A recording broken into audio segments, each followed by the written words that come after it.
ಜೈಲಿಂದ ಈಗಾಗಲೇ ರೇವಣ್ಣ ಹೊರಗಡೆ ಬಂದಿದ್ದಾರೆ. ಹೊರಗಡೆ ಬರ್ತಾ ಇದ್ದಂತೆ ಟೆಂಪಲ್ ರನ್ ಮಾಡ್ತಾ ಇದ್ದಾರೆ. ನಿನ್ನೆ ಜೈಲಿಂದ ಹೊರಗಡೆ ಬಂದ ಮೇಲೆ ಚಾಮುಂಡಿಯ ದರ್ಶನವನ್ನ ಪಡೆದ್ರು. ಇವತ್ತು ಶೃಂಗೇರಿಗೆ ಭೇಟಿ ನೀಡಲಿದ್ದಾರೆ. ಶೃಂಗೇರಿಗೆ ಭೇಟಿ ನೀಡಲಿದ್ದಾರೆ ಎಚ್.ಡಿ. ರೇವಣ್ಣ. ಸಂಕಷ್ಟ ಬಂದಾಗ ಶುಭ ಕಾರ್ಯಕ್ಕೂ ಮುನ್ನ ಶೃಂಗೇರಿಗೆ ಭೇಟಿ ನೀಡುತ್ತಾರೆ. ಸಹಜವಾಗಿ ಅವರು ರಾಜಕೀಯ ಕೌಟುಂಬಿಕ ನಿರ್ಧಾರ ಕೈಗೊಳ್ಳುವ ಮುನ್ನ ಶೃಂಗೇರಿಗೆ ಭೇಟಿ ನೀಡಿ ಪೂಜೆಯನ್ನ ಸಲ್ಲಿಕೆ ಮಾಡ್ತಾರೆ.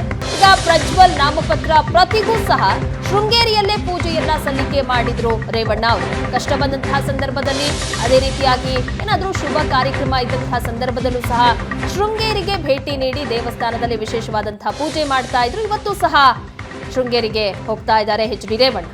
ಈ ಬಗ್ಗೆ ಡೀಟೇಲ್ಸ್ ಪಡೆಯೋಣ. ನಮ್ಮ ಪ್ರತಿನಿಧಿ ಕಿರಣ್ ಈಗ ಸಂಪರ್ಕದಲ್ಲಿದ್ದಾರೆ. ಕಿರಣ್, ಎಚ್.ಡಿ. ರೇವಣ್ಣ ಅವರು ಜೈಲಿನಿಂದ ಹೊರ ಬರ್ತಾ ಇದ್ದಂತೆ ಟೆಂಪಲ್ ರನ್ ನಡೆಸಿದ್ದಾರೆ. ಶೃಂಗೇರಿಗೆ ಇವತ್ತು ಬರ್ತಾರೆ ಅನ್ನುವಂಥ ಮಾಹಿತಿಗಳೆಲ್ಲ ಲಭ್ಯ ಆಗ್ತಾ ಇದೆ. ಆ ಬಗ್ಗೆ ಕನ್ಫರ್ಮೇಶನ್ ಸಿಗ್ತಿದೆಯಾ? ಏನ್ ಡೀಟೇಲ್ಸ್ಗಳು ಲಭ್ಯ ಆಗ್ತಾ ಇದೆ? ಪ್ರತಿಮಾ ಜೈಲಿನಿಂದ ಹೊರ ಬಂದ ಕೂಡಲೇ ಅವರು ಸೀದಾ ಎಚ್.ಡಿ. ದೇವೇಗೌಡರ ಮನೆಗೆ ತೆರಳಿದ್ರು. ಅಲ್ಲಿಂದ ನೇರವಾಗಿ ದೇವಸ್ಥಾನಗಳಿಗೆ ಕೂಡ ಭೇಟಿಯನ್ನು ಕೂಡ ಕೊಟ್ಟಿದ್ರು. ಇವತ್ತು ಕೂಡ ಟೆಂಪಲ್ ರನ್ ಮುಂದುವರೆದಿರುವಂತದ್ದು.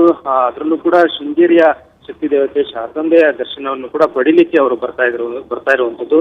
ಸುಮಾರು 11 ಗಂಟೆಗೆ ಬೆಳಗ್ಗೆ ಒಂದು ಪೂಜೆಗೆ ಆಗಮಿಸ್ತಾರೆ ಕೂಡ ಲಭ್ಯವಾಗಿರುವಂತದ್ದು. ಯಾವುದೇ ಒಂದು ರಾಜಕೀಯ ನಿರ್ಧಾರ ಆಗಿರ್ಬೋದು ಅಥವಾ ಕುಟುಂಬದಲ್ಲಿ ಯಾವುದೇ ನಿರ್ಧಾರ ತೆಗೆದುಕೊಳ್ಳುವ ಮುನ್ನ ಎಚ್.ಡಿ. ರೇವಣ್ಣ ಶೃಂಗೇರಿಗೆ ಆಗಮಿಸುವಂತಹ ಒಂದು ಪ್ರತೀತಿ ಇರುವಂತದ್ದು.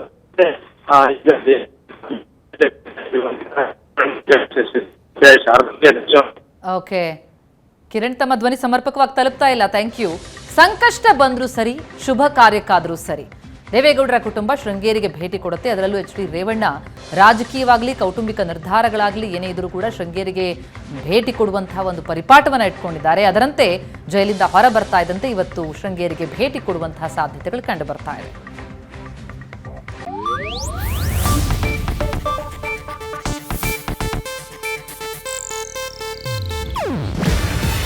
ಇದು ಏಷ್ಯಾನೆಟ್ ನ್ಯೂಸ್ ನೆಟ್ವರ್ಕ್ ಪ್ರಸ್ತುತಿ. ನೀವು ನೋಡ್ತಿದ್ದೀರಾ ಏಷ್ಯಾನೆಟ್ ಸುವರ್ಣ ನ್ಯೂಸ್.